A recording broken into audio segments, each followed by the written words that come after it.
soalannya memang ada kena-mengena dengan najis. Jadi terpaksa dilayan lah. Terpaksa dijawab sebab dia ada kena-mengena dengan najis. Sekarang ni biasa kita dengar telur ayam, kalau kita pergi beli mutabak, tambah-tambah sekarang ni mutabak memang paling laku, paling panjang sekali mutabak lah waktu-waktu bulan puasa ni. Bila dia tulis kat situ, apa dia? Telur basuh. Telur dia tu basuh. Jadi kita anggap tu sebagai nilai tambah. Dan setengah orang dia anggap bukan nilai tambah. Dia anggap itu wajib. Sebab mestilah nanti kan najis. Okey, sekarang nak tengok dari segi tu. Dia macam ni. Yang pertama, telur tu keluar ikut lubang najis. Dia keluar ikut tu. Nak tak nak dia mesti terkena najis. Okey. Kalau dia terkena najis, sebenarnya masa di dalam perut ayam tu dia tak keras kulit dia. Tak. Sebab tu dia boleh keluar. Kalau keras, rabak dia. Memang koyak rabak. Tak hari-hari pula nak bertelur tu. Ayam telur dia, kerja dia bertelur hari-hari. Sehinggalah dia bertelur 3 hari sekali. 3 hari sekali tu orang kata menghabiskan boreh. Jadi terpaksa disembelih, namanya ayam pencen. Memang macam tu. Itulah kerja dia bertelur. Tapi dia tak bertelur. Maksudnya 3 hari sebiji. Rugi makan dia. Kau nak bandingkan makan dengan dia bertelur, rugi. Tokek rugi. Betul jadi ayam pencen tu. Jadi bila dia keluar tu, yang pertama dia keluar dia ada lenderan. Dia keluar dengan lendir. Itulah dia punya lendir tu buat benda tu boleh keluar. Tanpa lendir dia susah nak keluar. Okey. Dan dia tu tak keras macam tu. Bila dah keluar baru keras. Dia boleh lagi tekan. Keras juga tapi masih lagi boleh. Okey. Keluar je kena udara kat luar je baru dia keras sungguh. Okey, itu satu. Jadi lenderan tu adalah suci. Satu. Lenderan adalah suci. Keluarnya ikut tempat najis. Dia ada satu hukum fiqh, qawaidul fiqh. Kalau asal dengan ghalib menang asal. Pun kita akan bincang juga tak lama ni. Asal dengan ghalib menang asal. Ghalib ni kebiasaan. Asal dengan kebiasaan menang asal. Semua dalam hukum fiqh ada macam tu. Dia sembahyang maghrib, kemudian dengar kuliah. Masa dia dengar kuliah, dia tak ada terfikir pun sama ada dia nak tahan kentut ke, dia nak jaga dia punya wuduk, dia tak terfikir pun. Dia biar tak fikir langsung. Masuk je isyak, ada ke tak ada? Ada ke tak ada? Kalau dia jaga tak ada masalah. Dia jaga tak ada masalah. Confirm lah dia masih lagi ada wuduk sebab dia jaga. Ni dia tak jaga. Dia terlupa langsung main mesej. Ustaz tengah kuliah main mesej. Biasa tu. Saya perasan. Orang perempuan konon-konon dia ada dia punya tirai tu dia boleh menyorok kita perasan. Cahaya tu dah nampak dah. Dia duduk main gini tapi dia tak fikir pun pasal tu. Tak fikir pun pasal nak simpan wuduk ke tak fikir. Masuklah isyak. Masuk je isyak, ada ke tak ada? Bila ada ke tak ada, kembali kepada hukum fiqh. Asal dia ada ke tak? Ada. Dia kena sembahyang maghrib, maka ada. Itu semua kaedah dia semua macam tu. Sehingga kan kita akan bincang nanti, kalau babi tu dia duduk berkubang dekat dalam satu tempat, dalam lopak tempat tu, kita memang hari-hari lalu memang babi kat situ. Tapi asalnya babi duduk situ ke? Tak. Babi bukan duduk tempat dia kat situ, tapi dia datang, dia suka berkubang kat situ. Hari-hari kita lalu naik motor, ada babi kat situ. Tiap-tiap hari. Sehari tu dia tak ada. Dan hujan. Masa kita naik motor tu, air tu terpercik.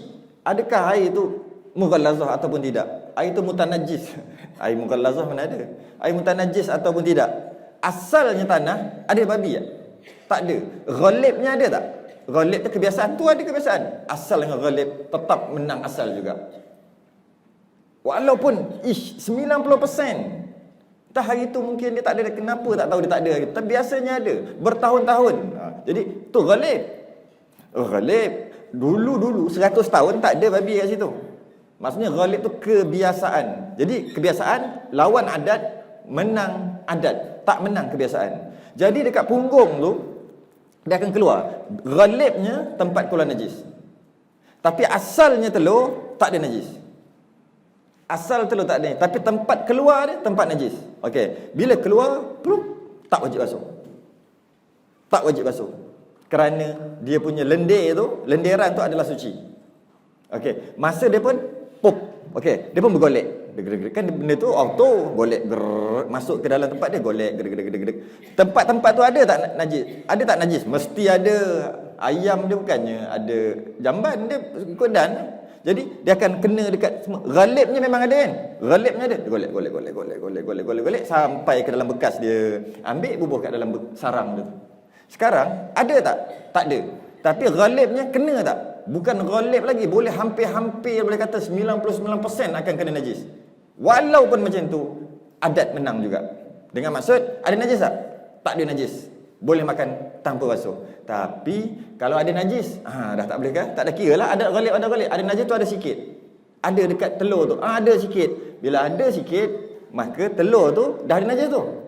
Sebenarnya tak ada masalah. Kalau ambil roti canai ke murtabak, dia akan ambil, dia pun buka. Macam tu. Jatuhnya telur tu tak ada masalah. Tak ada masalah langsung. Lepas tu dia buang kan? Yang ni masalah. Ini masalah. Telur tu tak ada masalah. Dia pun ambil perap, dia letak. Ambil yang kedua. Ini yang sedap Itu masalah. Itu barulah muntah najis. Maksudnya kat sini, kalau nak kira secara umum kita boleh kata telur tak wajib basuh. Walaupun ghalibnya mesti lalu kat tahi, tak wajib basuh. Kecuali dah yakin 100%. Mana yakin? Tu tahi. Takkan boleh zon lagi. Takkan boleh syak. Ada ke tak ada? Tu warna hijau tu apa? Itu yakin namanya. Bila yakin, memang wajib lah. Jadi kalau kat sini, kalau kita kata telur ayam wajib basuh, dari segi kaedahnya salah. Kalau telur ayam eloknya basuh, untuk berjaga-jaga eloklah basuh, untuk nilai tambah elok basuh, okey tu terima. Tapi kalau wajib basuh, tak boleh diterima. Sebab dia kata wajib tu sebagai dia nak bagi tahu mesti kena punya. Mesti kena punya tu hukum fiqh tak pakai. Jadi dengan sebab tu apabila kita tengok satu lagi hukum fiqh pula tak wajib usul. Tu satu hal lagi. Tak wajib usul. Maksud tak wajib tengok pergi dapur dia, tak wajib. Hukum fiqh dulu, jangan masuk tasawuf. Masuk hukum fiqh dulu. Tasawuf cerita lain. Masuk hukum fiqh dulu. Satu-satu tak boleh campur. Campur dua tu jahanam agama. Dengan apa? Kenapa jahanam? Kita kata benda yang tak haram, kita kata haram. Sedangkan kita nak bagi tahu benda tu aku yang nak jaga. Benda tu halal tapi saja tak nak makan. Nabi pun tak makan dhab. Sedangkan dianya boleh makan. Tak boleh kata haram dhab. Macam tu lah. Jadi bila kita tengok, ada murtabak.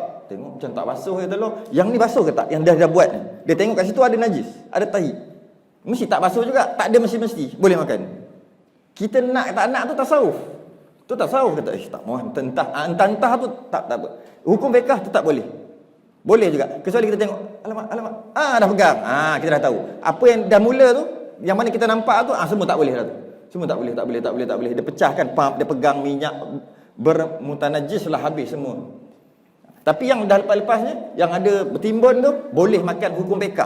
Hukum fiqh sah makan, tak haram, tidak mutanajis. Nak tak nak, cari kedai lain, nombor 2. Jadi kat situ kalau telur, kita jangan keras sangat. Kita kata mesti basuh, tak wajib basuh. Cuma kita yang kata tu, kita nak jaga kebersihan kita. Kita yang nak, baguslah. Bukannya tak bagus. Sedangkan kalau kita bincang sekejap lagi, kita masuk sekejap lagi, banyak najis-najis yang dimaafkan. Sehingga mughallazah sekalipun dimaafkan. Jadi jangan berat sangat. Dan tambah-tambah pula pada mazhab lain yang lebih-lebih lagi mazhab Maliki, dia sangat ringan dalam bab najis. Mazhab Syafi'i dia berat, mazhab Maliki dia agak ringan dalam bab najis. Sedangkan kalau ada najis dekat badan sah semayang lagi. Tok saya dulu pernah dia pergi Mekah. Bila dia pergi Mekah, dia tengoklah orang Mekah macam mana. Dia pun tengok zaman dulu lah, dia kata dia pergi zaman dulu dengan kapal. Dengan kapal yang makan nasi dengan garam. Kita dengan cerita je, bukan kapal terbang, kapal laut. Bila dia pergi, dia tengoklah dalam laut tu singgah tempat untuk ambil penumpang yang lain. Dia tengok orang Afrika. Dia orang tak berapa jaga dari segi kebersihan bab najis ni. Sampai ke sana pun dia tak jaga, bab tawaf dia tak jaga, macam-macam banyak perkara yang dia tak jaga. Dia perhati je. Lepas tu dia balik kat pondok. Dia pun kata apa? Nasib baiklah ada mazhab Maliki. Kalau tidak, semua Afrika masuk neraka. Nasib baik ada mazhab Maliki. Nak bagi tahu luasnya fiqh ni. Sebab dia orang tak jaga langsung. Dia orang tak jaga. Mazhab Maliki dalam bab najis ni dia sedap dan boleh makan. Maksudnya najis yang keluar pada binatang yang boleh dimakan, dia bukan najis. Pada mazhab lain, dia tak najis. Keluar najis, yang kita panggil najis, tahi itu bukan najis. Kita panggil sebab kita masalah sebab kita orang Melayu. Sebab najis bukan bahasa kita, kita ambil jadi bahasa kita, lepas tu makna tu kita letak suka hati kita. Tu masalah.